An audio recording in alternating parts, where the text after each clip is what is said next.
supervisor calls the sheriff's department, quote, a hell of a mess. Sheriff Lee Baca soldiers on, saying he is a leader and a reformer.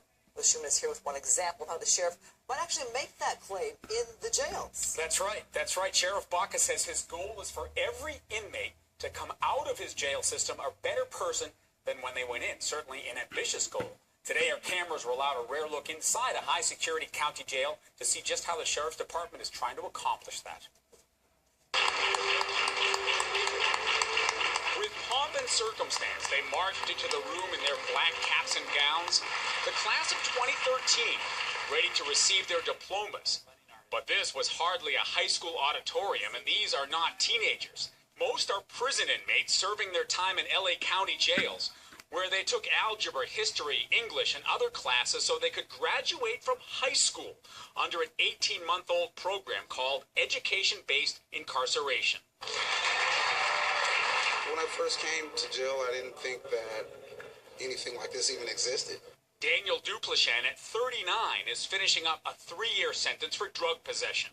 What does this say about your future? It says a lot. I'm actually looking forward to going home and getting back into society and continue my education. I'm going to go to college. This is a very big deal. We're very proud, and we're just looking forward to the future. About 50 inmates have gotten their high school diplomas since this program began. Thousands more have gone through life skills or vocational classes. Vincent Valdez. Vincent Valdez got his diploma at the age of 47. He's ready to make up for the mistakes he made, like the drug charge that resulted in a 4-year sentence for him. It's a start. It's a start. My next step is my associate's degree. I'm going to major in business. What do you see yourself doing? I see myself being a manager in a major company. If you follow the news, you know Sheriff Baca's under fire. 18 of his people indicted by the feds over allegations of abusing inmates. Other deputies with questionable backgrounds hired. But through it all, he says he's doing a good job. He and his people point to this education-based incarceration program as the best evidence of that. Well, the negative attention is a small percentage. The overall department, this is what we do every day. We run the jails, we provide the vocational opportunities for the inmates, and we give them the opportunity to take advantage of the schooling inside the jail system. Here they call education the secret sauce that helps reduce recidivism or repeat offenders. The idea is to create a life worth living, or perhaps recreate one. It's never too late, as Vincent Valdez said in his speech to a room full of teachers, deputies, and yes, fellow high school grads.